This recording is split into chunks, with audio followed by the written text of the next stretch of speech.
Ya, wajib bagi kita untuk bahagia dengan datangnya bulan Maulid. Kenapa? Karena bulan Maulid bulan istimewa karena lahirnya Nabi. Berkat lahirnya Nabi banyak kemuliaan-kemuliaan yang diberikan kepada kita semuanya, khususnya umatnya Nabi Muhammad Sallallahu Alaihi Wasallam. Bahkan bukan hanya umatnya Nabi, umat-umat dahulu, umatnya Nabi Isa, umatnya Nabi Musa, umatnya Nabi mulai Nabi Adam banyak mendapatkan kemuliaan daripada keberkahan Nabi Muhammad Sallallahu Alaihi Wasallam. Oleh karena itu wajib kita bahagia. Qul bi fadlillahi wa bi rahmatihi fabidzalika falyafrahu. Katakan dengan kemurahan dari Allah, rahmat dari Allah. Apa maksudnya kemuliaan dan rahmat dari Allah? Di situ banyak tafsir. Ada yang mengatakan yaitu dengan Al-Qur'an. Ada yang mengatakan dengan kelahiran baginda Nabi besar Muhammad Sallallahu Alaihi Wasallam. Maka hendaknya kita bahagia, ya. Hendaknya kita bergembira. Dengan apa? Iya, dengan macam-macam. Menghidupkan sunnah-sunnahnya Nabi, memperbanyak membaca sholawat kepada Nabi, ya, ngadakan maulid untuk supaya orang-orang membaca sholawat dan menceritakan kehidupan Nabi itu dengan cara-cara yang paling bagus, ya. Baik, di sini dalam kitab Irsyadul Ibad dikatakan qala falasatun waruya ayyan Nabi sallallahu alaihi wasallam qala. Nabi bersabda salasatun tahta dhillir rahman azza wajal yauma la dhilla illa dhilluh.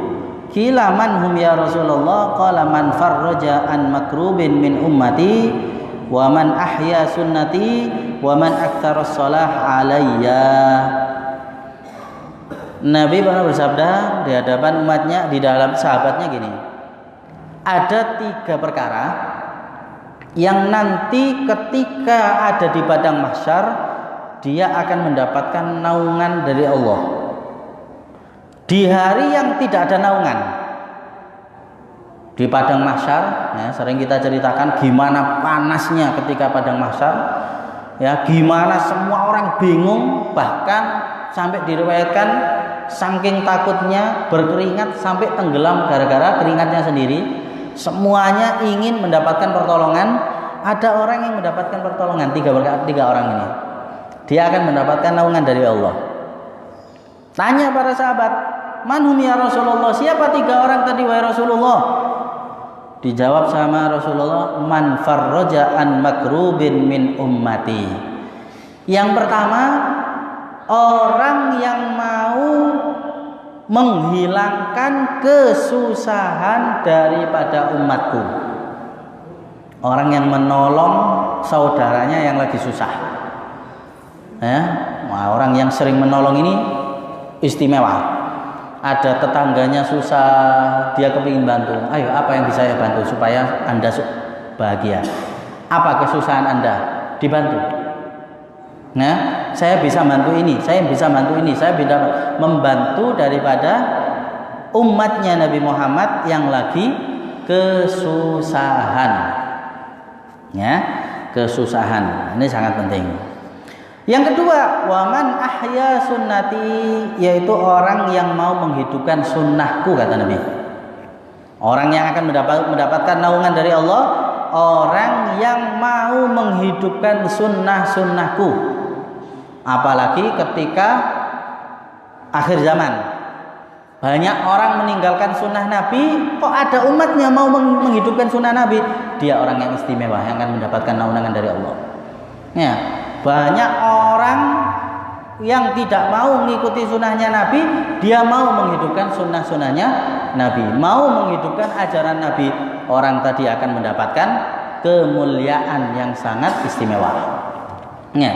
Sunnah-sunnah Nabi dihidupkan. Gimana cara Nabi makan, ya, yang mudah-mudah dulu. Masuk masjid, masuk rumah, masuk kamar mandi, doa-doanya, ya, pakai siwak. Apa yang disunahkan, apa yang diajarkan oleh Nabi dikerjakan. Nabi mengajarkan sholat berjamaah, mengerjakan sholat sunnah, mengerjakan ini dan itu, maka dikerjakan. Dia adalah orang yang akan mendapatkan naungan. Yang ketiga, man aktsaras sholata alayya, orang yang memperbanyak membaca sholawat kepada aku, kata Nabi. Orang yang memperbanyak membaca sholawat. Nah, makanya tujuan salah satu diadakan majelis maulid itu supaya banyak baca sholawat. Jangan diam saja. Dikerjakan maulid meneng tok, yang lain pokok hadir misalnya loh. Sama ngikuti baca sholawat juga. Allahumma sholli wa sallim alaihi, Allahumma sholli wa sallim. Itu tujuannya supaya memperbanyak baca sholawat. Dikisahkan tentang Nabi meneng kok enggak baca sholawat.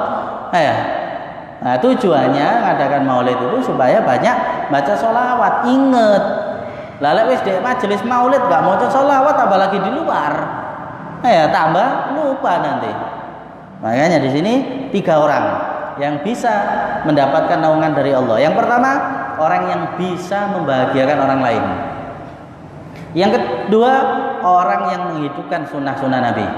Yang ketiga, orang yang memperbanyak membaca sholawat dan salam kepada Nabi. Bahkan Imam Zainal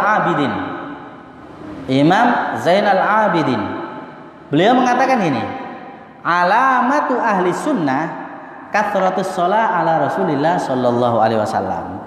Beliau mengatakan alamat, tanda ahli sunnah,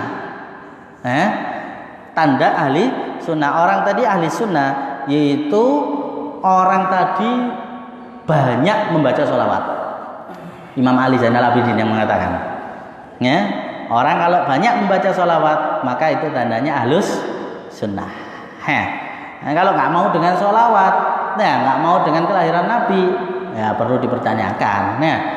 Cinta Nabi kok nggak baca sholawat dengan Nabi, cinta Nabi kok nggak senang dengan hari kelahiran Nabi, ya perlu dipertanyakan. Makanya kata Imam Zainal Abidin, alamat tanda daripada ahli sunnah yaitu orang yang memperbanyak membaca sholawat kepada Rasulullah Sallallahu Alaihi Wasallam. Bahkan kemuliaan Nabi ini bukan hanya terhadap umatnya saja. Umat-umat dahulu, bahkan nabi-nabi dahulu, banyak mereka mendapatkan kemuliaan berkah Nabi Muhammad Sallallahu Alaihi Wasallam. Salah satunya disebutkan Nabi Adam, ketika beliau bertemu dengan Siti Hawa, ibu Hawa, Nabi Adam ditumbuhkan rasa senang kepada Siti Hawa. Setelah senang, Nabi Adam ingin menikah dengan Siti Hawa. Gimana? Maka kata Allah Subhanahu wa taala berfirman, faqala ya Rabb madza utiha. Beliau mengatakan, atil mahar, kasih mahar kalau mau nikah dengan Siti Hawa. Ya Rabb madza utiha, berapa yang aku berikan? Madza utiha, berapa yang aku harus berikan mahar untuk nikah dengan Siti Hawa, kata Nabi Adam. Apa? Kata Allah, ya Adam, salli ala Safiyyi Muhammad sallallahu alaihi wasallam isrina marrah. Gampang wahai Nabi Adam. Kalau kamu mau nikah dengan Siti Hawa, Siti Hawa bisa halal, maka kamu harus membaca sholawat kepada kekasihku, yaitu Nabi Muhammad sallallahu alaihi wasallam 20 kali. Setelah itu maka akan halal Siti Hawa, aku nikahkan Siti Hawa dengan kamu. Jadi maharnya Siti Hawa, maharnya Nabi Adam ketika menikahi Siti Hawa apa? Baca sholawat 20 kali. Baca sholawat 20 kali.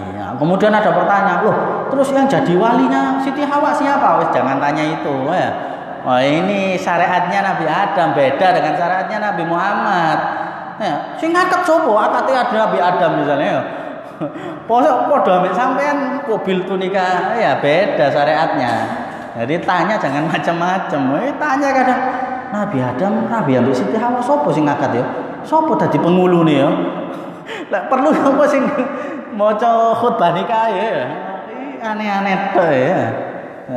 Yang jelas di sini diceritakan maharnya baca sholawat 20 kali. Ini menunjukkan bahwa kemuliaan membaca sholawat kepada Nabi Shallallahu Alaihi Wasallam.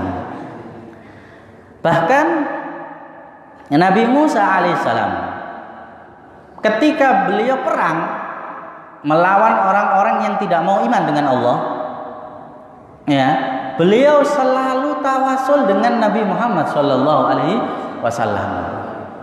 Walamma ja'ahum kitabun min indillahi musaddiqun lima ma'hum wa kanu min qablu yastaftihuna 'alal ladzina kafaru.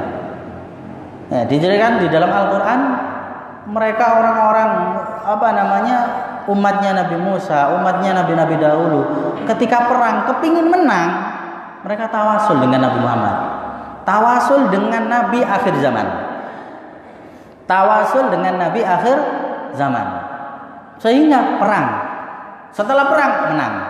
Dikasih kemenangan sama Allah berkat tawasul kepada Nabi akhir zaman. Kemuliaannya lagi. Bedanya Nabi Muhammad dengan nabi-nabi yang dahulu, nabi-nabi yang lain. Umat-umat dahulu itu wajib iman kepada Nabi Muhammad sebelum Nabi diutus. Sebelum Nabi diutus, beda dengan Nabi yang lain. Umatnya Nabi Ibrahim misalnya. Ketika zamannya Nabi Ibrahim masih belum iman dengan Nabi Musa, dengan Nabi Isa. Kenapa? Masih belum turun itu Nabi Musa, Nabi Isa. Tapi wajib iman dengan Nabi Muhammad. Kenapa? Mulai zamannya Nabi Adam sudah tertera bahwa nanti akan ada Nabi akhir zaman dan wajib semua umat iman kepada Nabi akhir zaman. Zamannya Nabi Musa belum wajib umatnya Nabi Musa iman kepada Nabi Isa. Kenapa? Masih belum diutus Nabi Isa. Dan di kitab Taurat belum dijelaskan. Tapi kalau Nabi Muhammad dijelaskan dalam kitab Taurat, kitab Injil, kitab Zabur dengan sedemikian, dengan sesempurna mungkin. Sehingga mereka wajib iman dengan Nabi akhir zaman. Yang jadi pertanyaan aneh. Dulu mereka wajib suruh iman sebelum Nabi ada. Nabi Muhammad sudah diutus, banyak nggak percaya. Aneh kan? Sebelum Nabi Muhammad diutus mereka wajib iman, perang tawasul dengan Nabi, baca sholawat kepada Nabi. Setelah Nabi diutus tidak mau. Setelah Nabi Muhammad diutus tidak mau iman dengan Nabi Muhammad. Orang-orang dari kalangan mereka. Itu yang aneh. Bahkan di sini diceritakan zamannya Nabi Musa alaihissalam. Waruya anna musrifan min bani Israil lamma mata ramau bihi fa wahallahu li Musa alaihissalam an ghassalahu wa shalla alaihi. Di zamannya Nabi Musa ada seseorang dari Bani Israel yang mereka ini meninggal dunia. Sepertinya orang ini orang jelek, orang ahli maksiat. Akhirnya sama Nabi Musa dan sama kaumnya mau dibuang.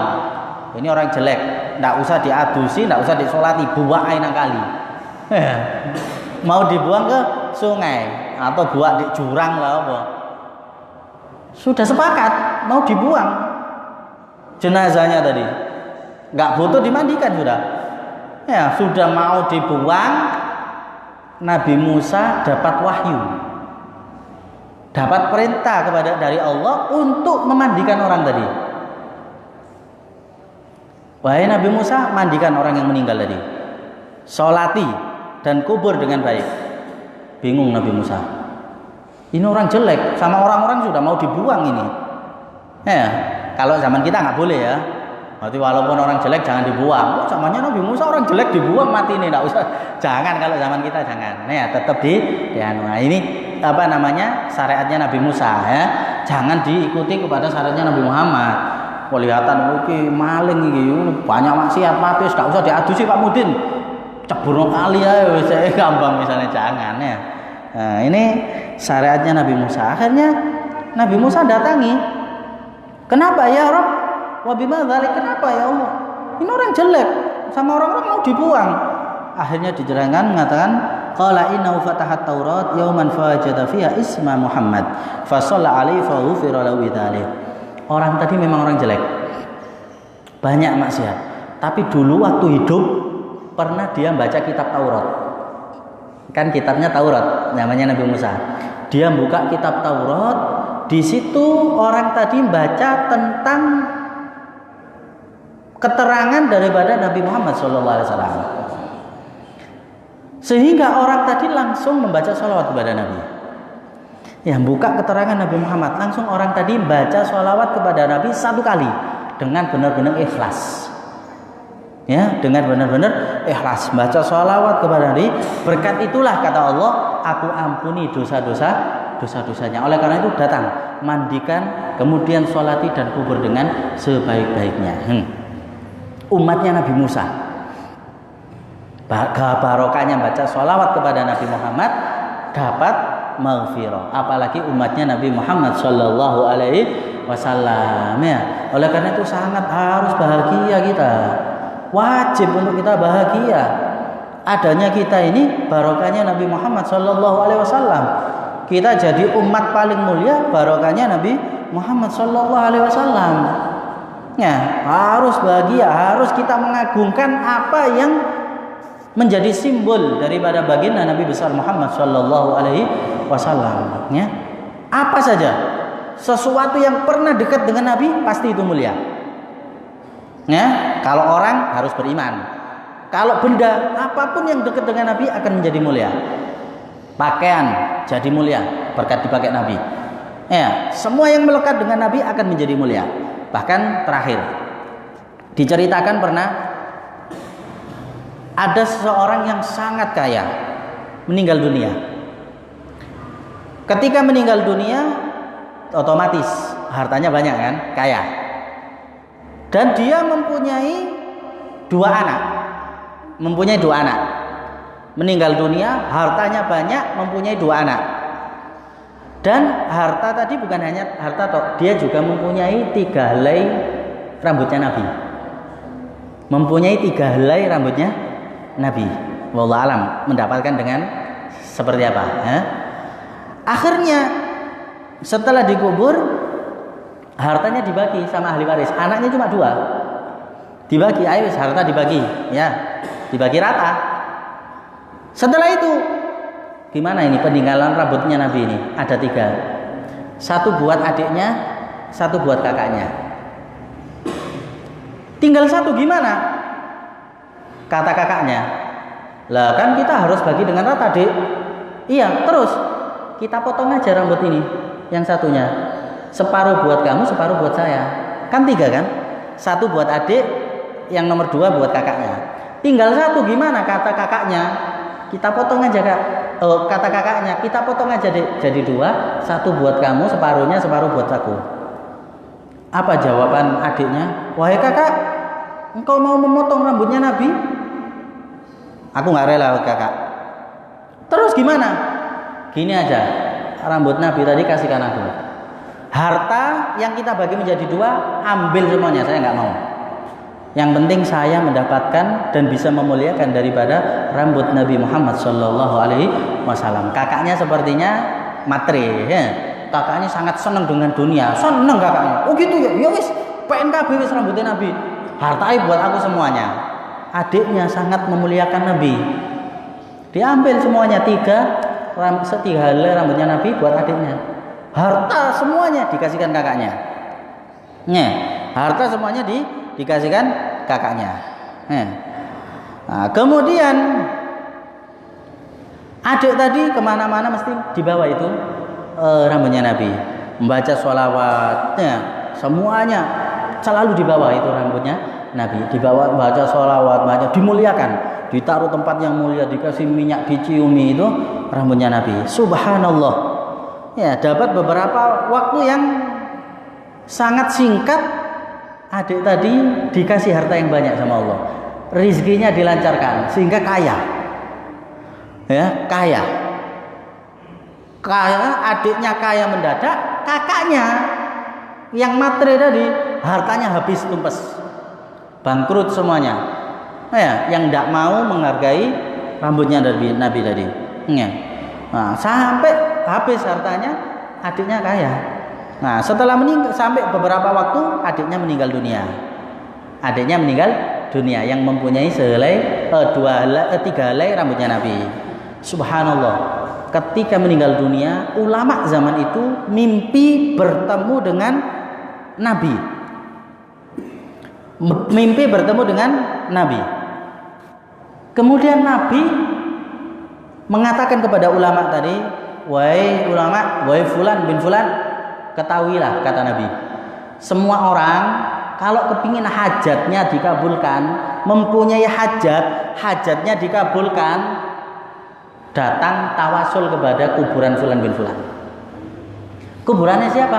Kuburan adik tadi. Kuburan yang mempunyai 3 helai rambutnya Nabi. Datangi kuburan fulan bin fulan, tawasul, doa, minta sama Allah, tawasul berkatnya itu, semua hajat akan dikabulkan.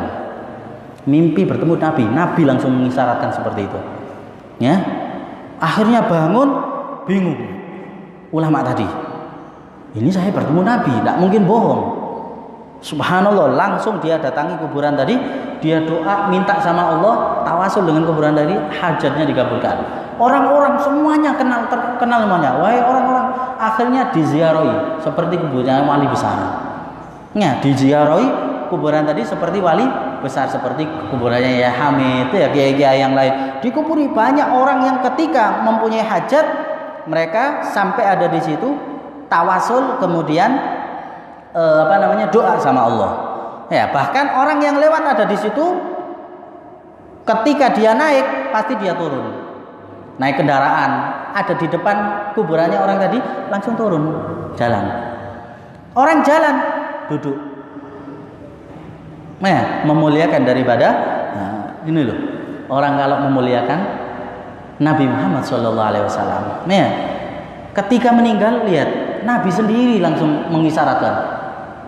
Ya, mimpi terhadap orang fulan ketika itu, wahai fulan bin fulan, ketahuilah kalau di sini ada orang yang kepingin hajatnya dikabulkan, ya, tawasul dengan fulan bin fulan yang sudah meninggal. Apa amalnya tadi itu? Tidak terima rambutnya Nabi mau dipotong sama kakaknya. Ini bekas peninggalan Nabi, rambut yang pernah bersatu dengan Nabi. Harta semuanya ambil. Yang penting saya bisa memuliakan daripada rambut dari baginda Nabi besar Muhammad sallallahu alaihi wasallam. Ya, oleh karena itu wajib bagi kita semuanya untuk memuliakan Nabi, mengagungkan Nabi, untuk mengikuti daripada jejak Nabi Muhammad sallallahu alaihi wasallam, dan mulai sekarang perbanyak membaca sholawat dan salam kepada Nabi Muhammad sallallahu alaihi wasallam supaya kita semuanya dekat dengan Nabi. Ketika kita dekat dengan Nabi, maka insya Allah kita akan menjadi orang yang mulia dunia maupun akhirat, dan insya Allah hajat-hajat kita juga akan dikabulkan oleh Allah Subhanahu wa taala, dimudahkan oleh Allah Subhanahu wa taala berkat Nabi Muhammad sallallahu alaihi wasallam. Amin amin ya rabbal